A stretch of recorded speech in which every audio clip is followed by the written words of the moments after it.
দর্শক আসসালামু আলাইকুম। আজকে আমরা এসেছি বছিলাতে একটা কন্টেন্ট তৈরি করার জন্য। আপনাদের একটা ঐতিহাসিক একটা জায়গায় নিয়ে এসেছি। এই জায়গাটা অনেক সুন্দর একটা জায়গা। আমরা যদি পাশে আপনাদের দেখাই তাহলে দেখবেন যে একটা নদী বয়ে গেছে। এই নদীটা মূলত আপনার বুড়িগঙ্গা নদী।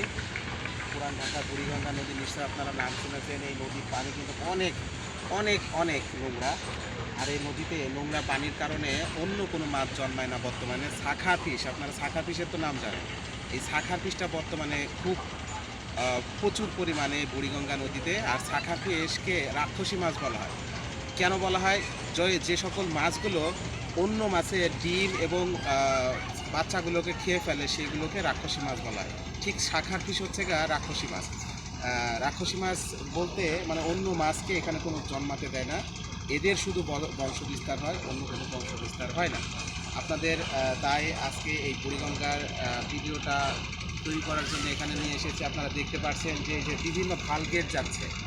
এই যে দেখেন আপনারা, এই যে বিভিন্ন ভালগেটটা দেখতে পাচ্ছেন, দেখেন এগুলো কিন্তু বালু সংগ্রহ করতেছে। আর এই যে ছোট টিনি একটা নৌকা দেখতে পাচ্ছেন। আর কয়েকটা ভালগেট আমরা এই যে সাইডে আরও দেখতে পাচ্ছি ভালগেট। এই যে ভালগেট দেখেন, এই ভালগেটের কাজ শুধু কিন্তু বালু সংগ্রহ করা।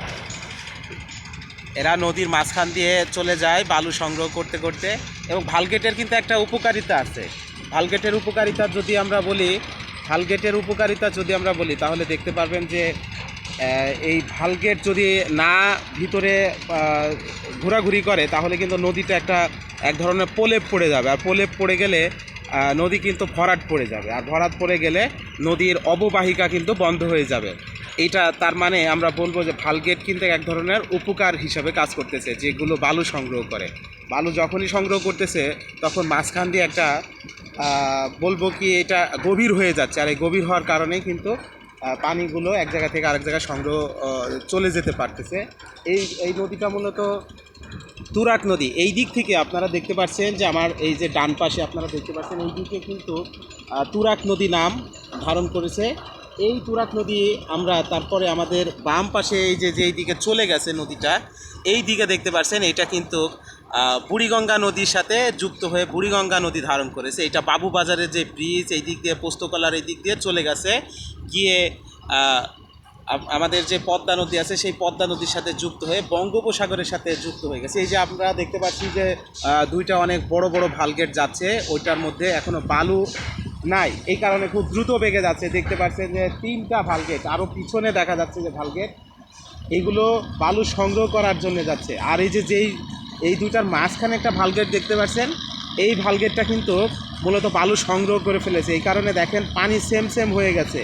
আর এই পানি সেম হয়ে যাওয়ার কারণে ওর গতি কিন্তু খুব কম, দেখেন খুব আস্তে আস্তে যাচ্ছে। আর এই যে খালি ভালগেটগুলো দেখতে পাচ্ছেন বালু সংগ্রহ করার জন্য যাচ্ছে, এটা খালি হওয়ার কারণে খুব দ্রুত বেগে যাচ্ছে। দেখতে পাচ্ছেন আমরা সেই বুড়িগঙ্গা নদীতে এসেছি। যে এই বুড়িগঙ্গা নদীর পানি খুবই কুৎসিত, দুর্গন্ধযুক্ত।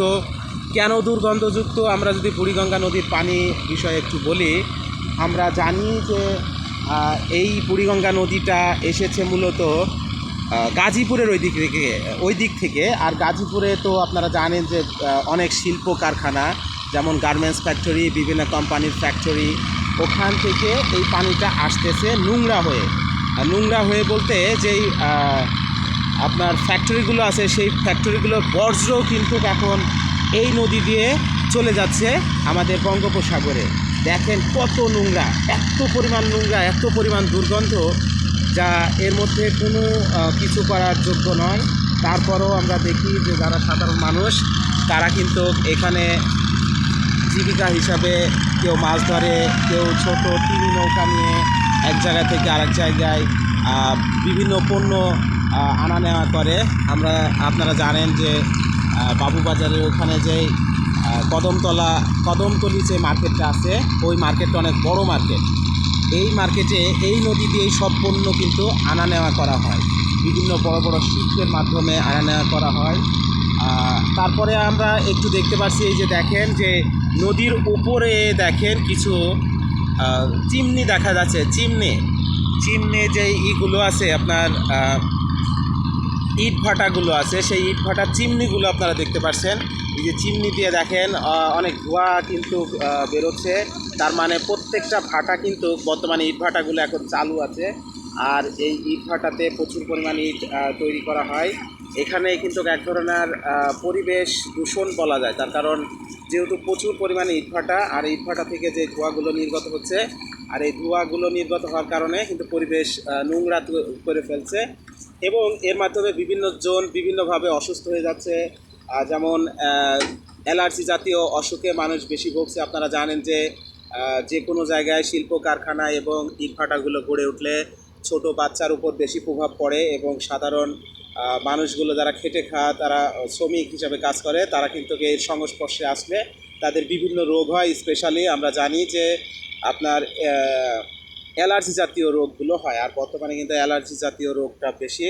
আরও আপনাদের একটু দেখাবো, আপনারা যদি একটু দেখেন এই যে আপনারা পায়ে হাঁটার যে একটা রাস্তা দেখতে পাচ্ছেন, সরকার কিন্তু সুন্দর করে একটা রাস্তা করে দিছে। এই রাস্তাটা আপনারা জানেন যে বাবুবাজার না, আপনার বসিলা একটা ব্রিজ আছে, আমার ওই পাশে বসিলা ব্রিজ, আর এই পাশে আপনারা জানেন যে পর্বত ব্রিজ আছে। এটা মূলত গাবতলী। এই গাবতলী থেকে মূলত এই এই রাস্তাটা, পায়ে হাঁটার রাস্তাটা সরকার বসিলা ব্রিজ পর্যন্ত করে দিয়েছে। আমরা বসিলা এদিকে গাবতলী, আর আমরা যদি আপনাদের দেখাই তাহলে দেখবেন যে এই পাশে, যে এই পাশে দেখতে পাচ্ছেন, এটা কিন্তু বসিলা ব্রিজ পর্যন্ত চলে গেছে। এখানে অনেক পর্যটক আসে, স্পেশালি দা অফ ডেতে আসে, শত শত পর্যটক আসে ঘোরার জন্যে। তারপরে আমরা দেখতে পাচ্ছি যে এই যে এই পায়ে হাঁটার রাস্তার উপরে এখন কিন্তু আজকে কিন্তু অফ ডে না, তারপরে অনেকজন হাঁটাহাঁটি করার জন্য আসে। আপনারা জানেন যে ঢাকা শহরে কিন্তু ফাঁকা জায়গা পাওয়া খুবই মুশকিল, স্পেশালি এক্সারসাইজ করার জন্য। অনেকে এখানে ঘোরার জন্য আসে এবং অনেকে এখানে এক্সারসাইজ করার জন্য আসে। সো আজকে আমরা এই ভিডিওটা মূলত এখানে তৈরি করার জন্য এসেছি, আপনাদের দেখানোর জন্য বুড়িগঙ্গা নদীর অবস্থা কেমন এবং এর পানির অবস্থা কেমন এবং এই চারপাশ সম্পর্কে আপনাদের সামনে উপস্থাপন করলাম। আমরা যদি এই পাশে দেখি, এই পাশে দেখবেন গ্রাম, আর যদি আমরা এই পাশে দেখি, যদি দেখি তাহলে এই পাশে কিন্তু শহর। এই পাশে শহর বলতে আপনারা জানেন যে এই পাশে মোহাম্মদপুর এরিয়া, বসিলা এরিয়া, তারপরে কিন্তু ধানমন্ডি।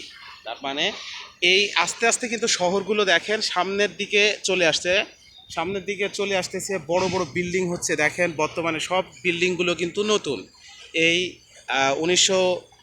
2023 সালের শেষের দিকে এই বিল্ডিংগুলো আপনারা দেখতে পাচ্ছেন। এই হয়তো 24 সালের প্রথমের দিকে বিল্ডিংগুলো কমপ্লিট হয়ে যাবে, এবং সাধারণ মানুষ যারা সিটির মধ্যে আছে, যাদের জায়গা হচ্ছে না, তারা হয়তো এখানে এসে সুন্দরভাবে বসবাস করবে এবং সিটিতে জনতার সংখ্যা একটু কমে যাবে। ধন্যবাদ সবাইকে। আমি মোহাম্মদ মশিউর রহমান, ঢাকা থেকে।